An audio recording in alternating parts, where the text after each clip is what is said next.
라헬은 자기와 야곱 사이에 아이가 없으므로 언니를 시세우며 야곱에게 말하였다. 나도 아이 좀 낳게 해주셔요. 그렇지 않으면 죽어버리겠어요. 야곱이 라헬에게 화를 내면서 말하였다. 내가 하나님이라도 된단 말이오? 당신이 임신할 수 없게 하신 분이 하나님이신데 나더러 어떻게 하라는 말이오? 라헬이 말하였다. 나에게 몸종 비라가 있어요. 비라와 동침하셔요. 그가 아이를 낳아서 나에게 안겨주면 비라의 몸을 빌려서 나도 당신의 집안을 이어나가겠어요.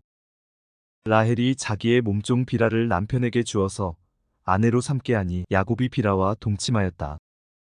마침내 비라가 임신을 하여 야곱과 비라 사이에 아들이 태어났다. 라헬은 하나님이 나의 호소를 들으시고 나의 억울함을 풀어주시려고 나에게 아들을 주셨구나 하면서 그 아이 이름을 단이라고 하였다. 라헬의 몸종인 비라가 또 임신을 하여 야곱과의 사이에서 두 번째로 아들을 낳았다. 라헬은 내가 언니와 크게 겨루어서 마침내 이겼다 하면서 그 아이 이름을 납달리라고 하였다. 레아는 자기가 다시는 더 아기를 낳을 수 없다는 것을 알고서 자기의 몸종 실바를 데려다가 야곱에게 주어서 아내로 삼게 하였다. 레아의 몸종 실바와 야곱 사이에서 아들이 태어났다. 레아는 내가 복을 받았구나 하면서 그 아이 이름을 갓이라고 하였다. 레아의 몸종 실바와 야곱 사이에서 두 번째로 아들이 태어났다. 레아는 행복하구나, 여인들이 나를 행복하다고 말하리라 하면서 그 아이 이름을 아셀이라고 하였다. 보리를 거두어 들릴 때에 르우벤이 들에 나갔다가 자기 나무를 발견하여 어머니 레아에게 가져다 주니 라헬이 레아에게 말하였다.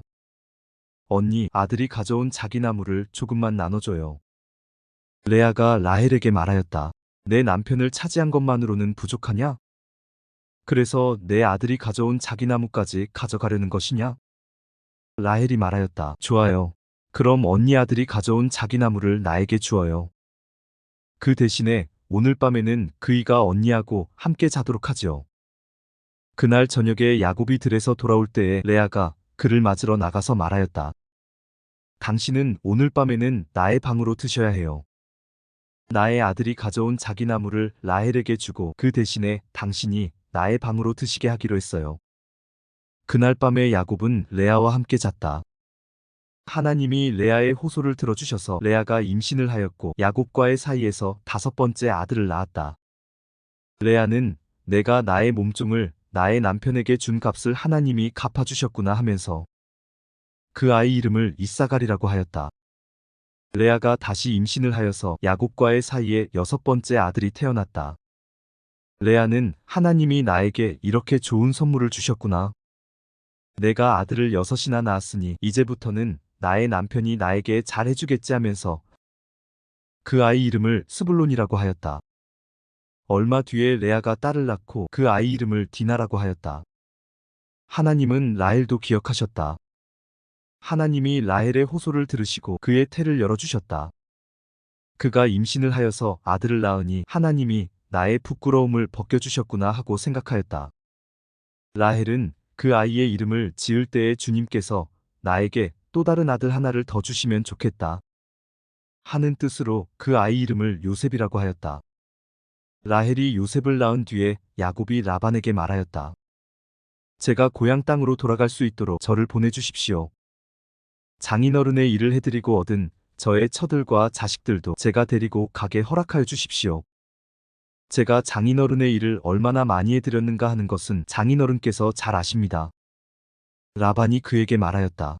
자네가 나를 좋아하면 여기에 머물러 있기를 바라네. 주님께서 자네를 보시고 나에게 복을 주신 것을 내가 점을 쳐보고서 알았네. 라반은 또 덧붙였다. 자네의 품삯은 자네가 정하게 정하는 그대로 주겠네. 야곱이 그에게 말하였다. 제가 장인어른의 일을 어떻게 해드리고 장인어른의 가축대를 얼마나 잘 보살폈는지는 장인어른께서 잘 아십니다. 제가 여기에 오기 전에는 장인어른의 소유가 얼마 되지 않았으나 이제 때가 크게 불어났습니다. 주님께서는 제가 하는 수고를 보시고서 장인어른에게 복을 주셨습니다. 그러나 이제는 제가 저의 살림을 챙겨야 할 때가 되었다고 봅니다. 라반이 물었다. 그러면 내가 자네에게 무엇을 주면 좋겠는가? 야곱이 대답하였다. 무엇을 달라는 것이 아닙니다. 다만 저에게 한 가지 일만 허락하여 주시면 제가 장인어른의 가축대를 계속 먹이고 돌보겠습니다.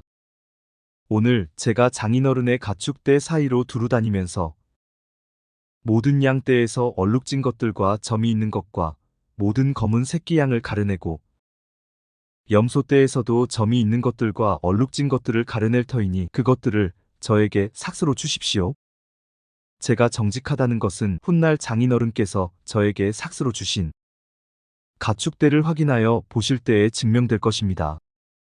제가 가진 것 가운데서 얼룩지지 않은 양이나 점이 없는 양이 있든지 검은 색이 아닌 새끼 양이 있으면 그것들은 모두 제가 훔친 것이 될 것입니다.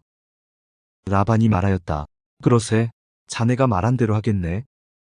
그러나 라반은 이렇게 말해놓고서도 바로 그날로 수점소 가운데서 줄무늬가 있는 것과 점이 있는 것을 가려내고 또 모든 암염소 가운데서도 흰 바탕에 얼룩이 진 것과 점이 있는 것과 모든 검은 새끼 양을 가려내어 자기의 아들들에게 주었다. 그런 다음에 라반은 야곱이 있는 데서 사흘 길을 더 나가서 자기와 야곱 사이의 거리를 그만큼 뜨게 하였다. 야곱은 라반의 나머지 양떼를 쳤다. 야곱은 미루나무와 감복숭아나무와 플라타너스 나무에서 푸른 가지들을 꺾어서 껍질을 벗긴 다음에 벗긴 가지에 흰 무늬를 냈다.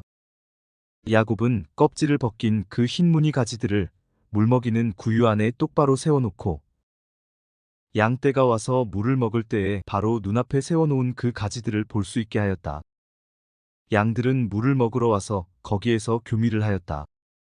양들은 껍질 벗긴 그 나뭇가지 앞에서 교미를 하고서 줄무늬가 있거나 얼룩이 치거나 점이 있는 양을 낳았다.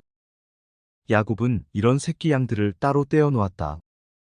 라반의 가축대 가운데서 줄무늬가 있거나 검은 양들은 다 가려냈다. 야곱은 이렇게 자기 가축대를 따로 가려내서 라반의 가축대와 섞이지 않게 하였다. 야곱은 튼튼한 암컷들이 교미할 때에는 물먹이는 구유에 껍질 벗긴 가지들을 놓아서 그 가지 앞에서 교미하도록 하곤 하였다. 그러나 약한 것들이 교미할 때에는 그 가지들을 거기에 놓지 않았다. 그래서 약한 것들은 라반에게로 가게 하고 튼튼한 것들은 야곱에게로 오게 하였다. 이렇게 하여 야곱은 아주 큰 부자가 되었다. 야곱은 가축대뿐만 아니라 남종과 여종, 낙타와 나귀도 많이 가지게 되었다.